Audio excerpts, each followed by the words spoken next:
Hello guys, आज चाहिँ म मेरो फ्लाइटको भ्लग बनाउन खोज्दैछु।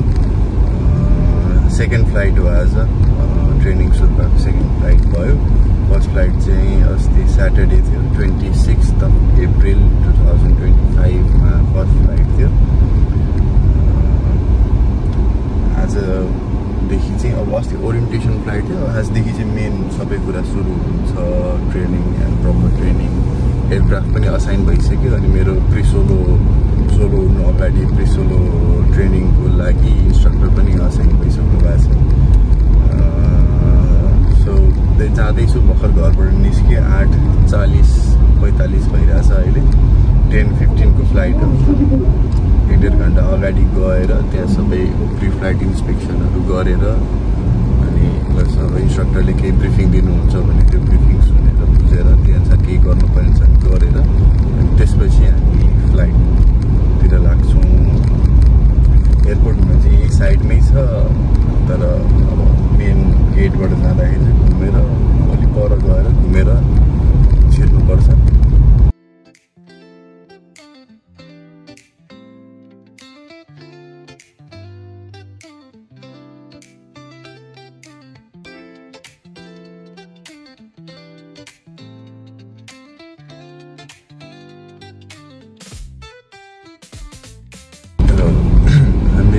एयरपोर्टको मेन गेटमा गएर यो यस्तो फ्लाइट प्लान बनाउँछौँ।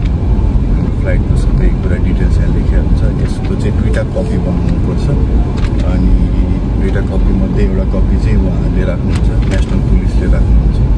पछि इफ इन केस केही सर्च एन्ड रेस्क्यु अपरेसनहरू केही गर्नु पऱ्यो भने चाहिँ यही फ्लाइट प्लानको आधारमा उहाँहरूले search and rescue operation initiate गर्नुहुन्छ।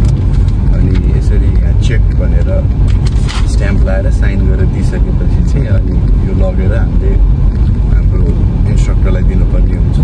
इन्स्ट्रक्टरले चाहिँ एटिसीलाई फरवर्ड गरिदिनुहुन्छ। खासमा एटिसीलाई नै दिनुपर्ने हो, तर अहिले त्यो काम चाहिँ इन्स्ट्रक्टरले गरिदिनुहुन्छ। अनि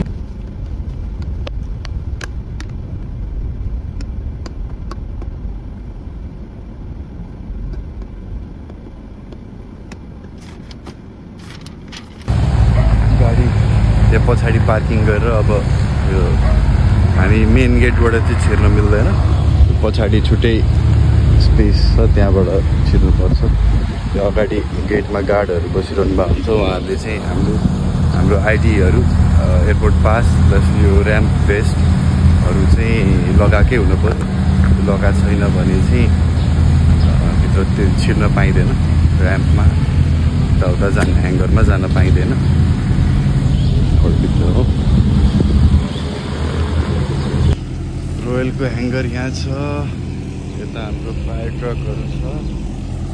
मेन ऱ्याम्प त्यो भयो, कन्ट्रोल टावर त्यहाँ छ।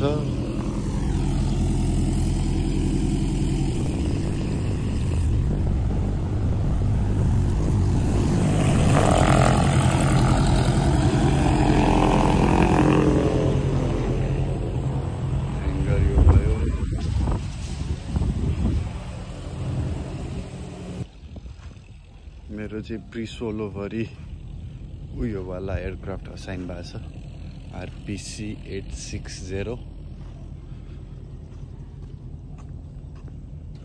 यो असाइन भएको छ। ठ्याक्क 9 बज्यो, 10:15 को फ्लाइट। अब 360 इन्सपेक्सनहरू सबै गरेर क्याप्टेन अगाडि आउनुभन्दा अगाडि सबै चेक गरेर रेडी भएर बस्नुपर्छ। क्याप्टेन आइसकेपछि ब्रिफिङ गरेर अनि त्यसपछि हामी अगाडि बढ्छौँ।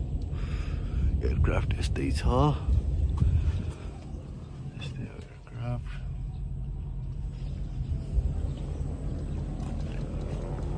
त्यहाँ मल्टी इन्जिन अहिले मेन ऱ्याम्पमा छ।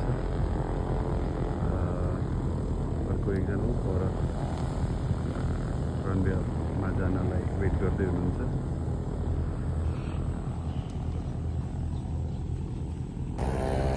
यो चेकलिस्ट भयो हाम्रो, यसमा भएको सबै कुराहरू हेर्दै एयरक्राफ्टमा चेक गर्नु पर्यो।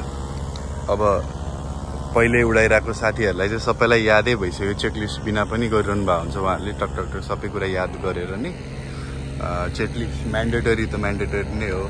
अब म चाहिँ अहिले अब हेरेर 1 by 1 हेरेर त्यही अनुसार गर्छु गरेर अब एयरक्राफ्टमा केही फल्ट छ भने मेकानिक्सहरूलाई इन्फर्म गरिदिनु पर्यो इन्स्ट्रक्टरलाई इन्फर्म गरिदिनु पर्यो अब इफ त्यस्तो केही पनि छैन भने we are good to go त्यसपछि अगाडि अरूको प्रोसेसमा अगाडि बढ्न पाइयो